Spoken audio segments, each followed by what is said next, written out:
1940 की दहाई में हिंदुस्तान के सूबे उत्तर प्रदेश के गवर्नर रहे। अंग्रेज हुकूमत ने ये उन्हें अहम ओहदा इसलिए अता किया कि वो मुस्लिम लीग और कांग्रेस की सियासत से लाताल्लुक होकर अंग्रेजों की वफादारी का दम भरते थे। नवाब सतारी अपनी याददाश्तें लिखते हुए इंकिशाफ करते हैं कि एक बार उन्हें सरकारी ड्यूटी पर लंदन बुलाया गया।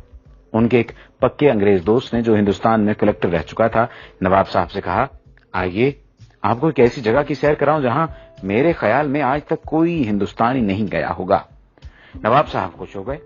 अंग्रेज कलेक्टर ने फिर नवाब साहब से पासपोर्ट मांगा कि वो जगह देखने के लिए हुकूमत से तहरीरी इजाजत लेनी जरूरी थी।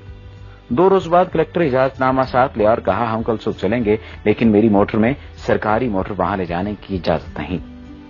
अगली सुबह नवाब साहब और वो अंग्रेज मंजिल की तरफ रवाना हुए। शहर से बाहर निकलकर बाएं तरफ जंगल शुरू हो गया। जंगल में एक पतली सी सड़क मौजूद थी। जूं जूं चलते गए जंगल घना होता गया। सड़क के दोनों जानिब ना कोई ट्रैफिक थी, ना कोई पैदल मुसाफिर। नवाब साहब हैरान बैठे इधर उधर देख रहे थे। मोटर चलते चलते आधे घंटे से ज्यादा वक्त गुजर गया। थोड़ी देर बाद एक बहुत बड़ा दरवाजा नजर आया। फिर दूर सामने एक निहायत वसी और अरीज इमारत दिखाई दी। उसके चारों तरफ कांटेदार झाड़ियां और दरख्तों की ऐसी दीवार थी जिसे उबूर करना मुमकिन न था।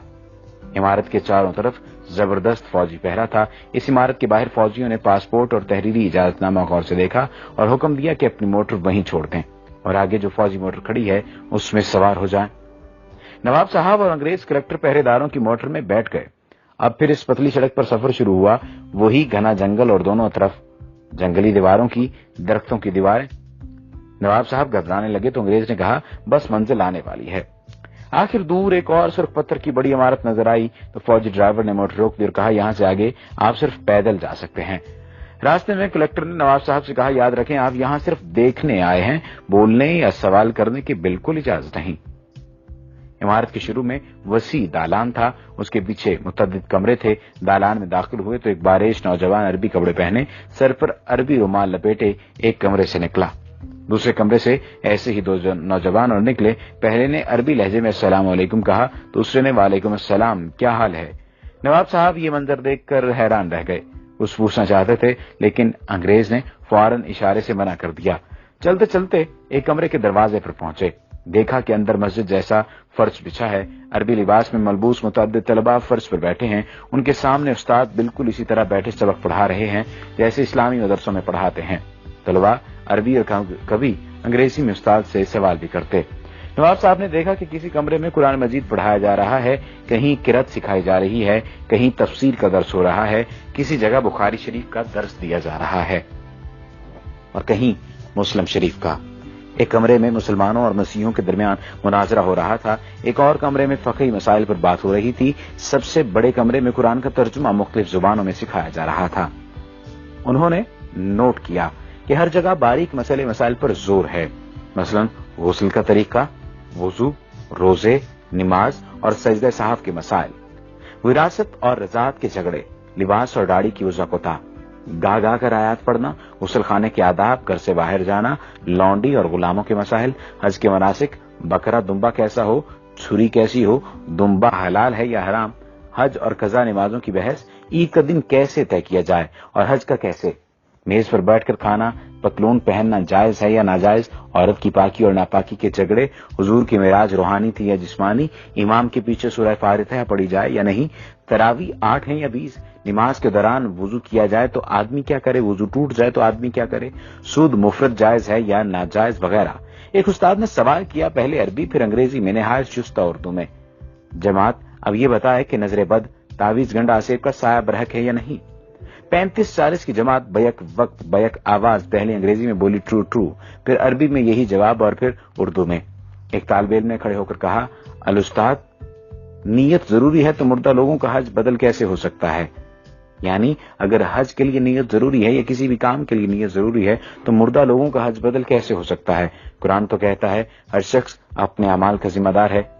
उस्ताद बोले, कुरान की बात मत करो, रिवायात, विरद और इस्तिखारे में मुसलमानों का ईमान पक्का करो, सितारों, हाथ की लकीरों, मुकद्दर और नसीब में उन्हें उलझाओ। ये सब देखकर वो वापस हुए तो नवाब सतारी ने अंग्रेज कलेक्टर से पूछा, इतने अजीम दीनी मदरसे को आपने क्यों छुपा रखा है।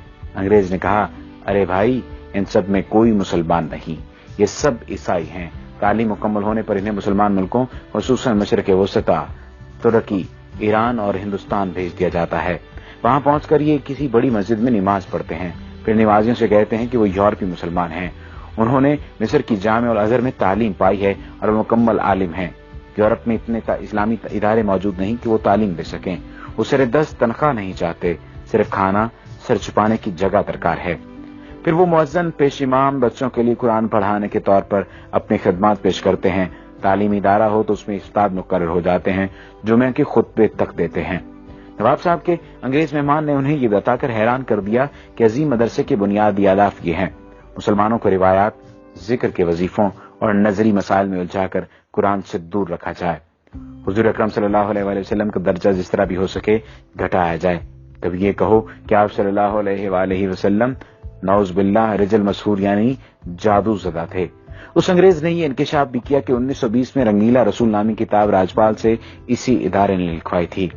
इस तरह कई बरस पहले मिर्जा गुलाम अहमद कादियानी को झूठा नबी बनाकर खड़ा करने वाला यही इदारा था। इनकी किताबों की बुनियाद लंदन की इस इमारत से तैयार होकर जाती थी। खबर है कि सुलेमान रुश्दी की किताब लिखवाने में भी इसी इदारे का हाथ है। खुदाया ऐसा न हो कि मगरब रहन में ही हमारा मेरा समाज रख ले। है फितना परवर निजाम आलम तो अपने मुस्लिम की लाज रख ले। अब जंगल की हवेली के एक मकीन से मुलाकात कीजिए। ये वाकया मेरे दोस्त हुसैन अमीर फरहाद के साथ कुवैत में पेश आया। वाकया उन्हीं की जुबानी सुनिए। ये 1979 का वाकया है। इन दिनों में कुवैत की कंपनी में मंदूबे ताल्लुकात आमा यानी अफसर ताल्लुकात आमा मौजूद था, यानी पब्लिक रिलेशनिंग ऑफिसर।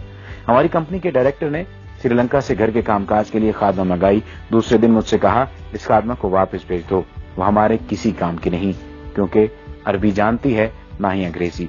मैं इसके दस्तावेजात लेकर मुतलका जगह पहुंचा तो पता चला कि फिलहाल श्रीलंकन सफारत मौजूद नहीं, अलबत्ता बरतानवी श्रीलंकन बाशिंदों के मामलात देखते हैं। ब्रिटिश कौंसिल में इस्तकबालिया क्लर्क ने मेरा कार्ड देखा तो मिस्टर विल्सन से मिलाया। वो बड़े इत्तेफाक से मिले और बिठाया। जब उसने अंदाजा लगाया कि मैं भारतीय पाकिस्तानी हूं तो उर्दू में कहा, मैं क्या खिदमत कर सकता हूं। मैंने श्रीलंकन खादमा के मुतालिक बताया तो उसने कहा, कोई मसला नहीं, इसे हम रख लेंगे, आपका जो खर्च आया वो हम अदा करेंगे। ये बताओ कहां के रहने वाले हो। मैंने कहा, पाकिस्तान। वो बोला, वो तो बहुत बड़ा मुल्क है। मैंने कहा, पिशावर का रहने वाला हूं। पश्तो में पूछा, कौन सी जगह। मैंने बताया, नौशहरा। जब मैंने गांव का नाम बताया तो उसकी आंखों में अजीब चमक पैदा हो गई। फिर वो मुख्तलिफ लोगों को पूछने लगा। मैंने बताया कि कौन मर गया है और कौन जिंदा है। मैंने सोचा हो सकता है नौशहरा छावनी में मुलाजमत करता रहा हो, लेकिन उसकी उम्र ज्यादा नहीं थी।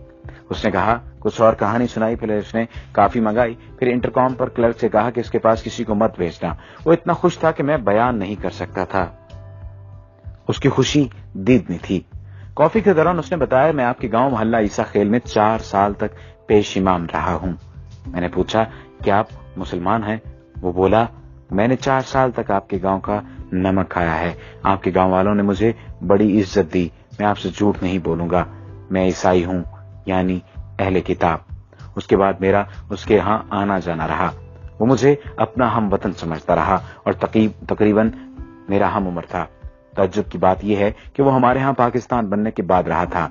एक दिन मैंने पूछा, आप पठानों का खाना कैसा खाते रहे, यानी आपको जायका अजीब नहीं लगता था, कैसे खाते थे आप? वो कहने लगा, आप लोगों का खाना इतना मजेदार होता है कि मैं यहाँ आज भी घर जाते हुए ईरानी तंदूर से रोटी लेकर मोटर में रोक ही खाता हूँ।